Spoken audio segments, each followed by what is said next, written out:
Yeah, it's Tanya from a workshop, coming to you live from in front of my house. Sitting on this Leopold bench that I made.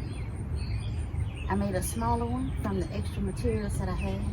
So I just want to show y'all how I did that. This is quite comfortable. This is for the big girls, but I made a little one for the little girls. My sister has some grandkids, and I'm going to show you the bits that I made for her. All right, y'all, as you can see, I already made my cuts, and basically they were from the larger bench that I made, but I'm going to show you the premise of it. So for the longer leg, this one right here, which will sit up like this, there's a 30-degree angle at the bottom, and there's a 30-degree angle at the top. And then for this leg, which will hold up the seat, there is a 45-degree angle for this part, and then there's a 40-degree angle for this part. And then the way that they go together is like this, and then you do the second one that mirrors it, and then you lay the seat over it and you put the back on. So this is how I made the little bench for the little girls.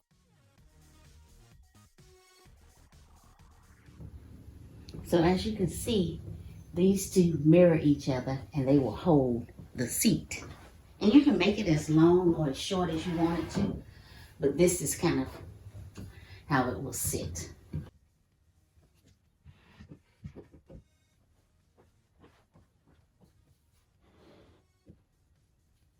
Now, as far as getting how you want the seat to sit, I wanted mine to come a 1/2 inch overlap because little legs will be swinging over here, and you want it to be nice and smooth for them. And then what I did with that 1/2 inch overhang, it leaves about 1.5 inches at the back so that the seat back can fit in here and sit on that. Now everybody can do theirs how they want to, but this is kind of how I wanted mine to sit, and I'll play with it a little bit to make it where I want it. Now that I have my angles like I need to, remember the 45-degree sits on top, and I've played around with it, and this is where I want it to be, and I measured in from the back. I'm just going to put in 4 1.5 inch screws.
Now, to explain this is just a 2x4 attached to the edge of the bench, and I've got this lined up, but it also helped me to line up these legs to make sure that they were level and there would be no swing in there. Now that I've got the 2 legs attached, I just put the bottom seat on, and I'm going to measure 1/2 inch out where I want this to sit.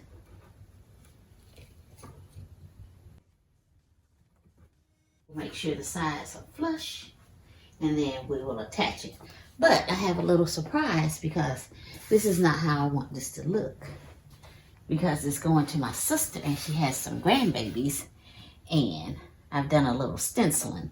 So this is kind of how that's going to work.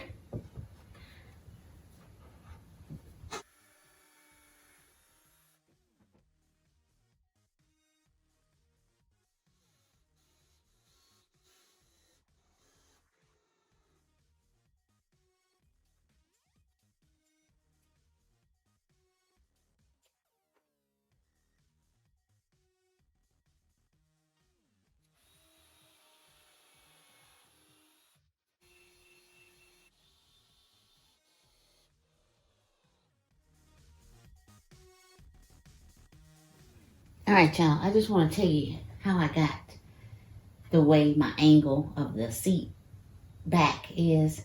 So what I did was I just measured 4.5 inches inward from the back point, and I did make a little mark because that's kind of where I want that slant to be.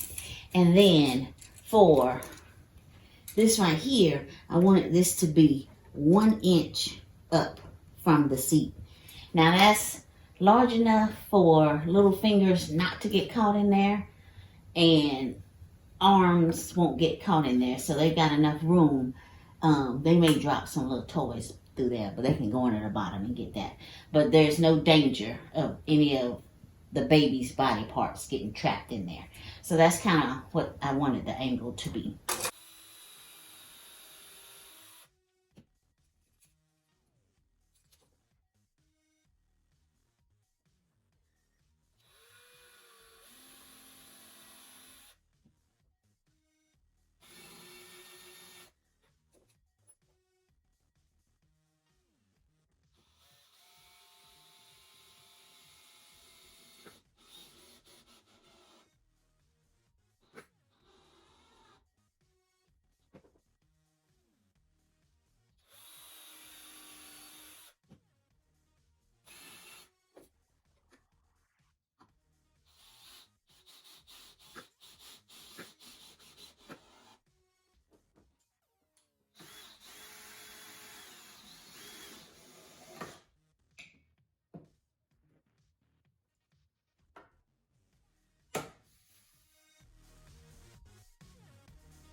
And here you have it, folks.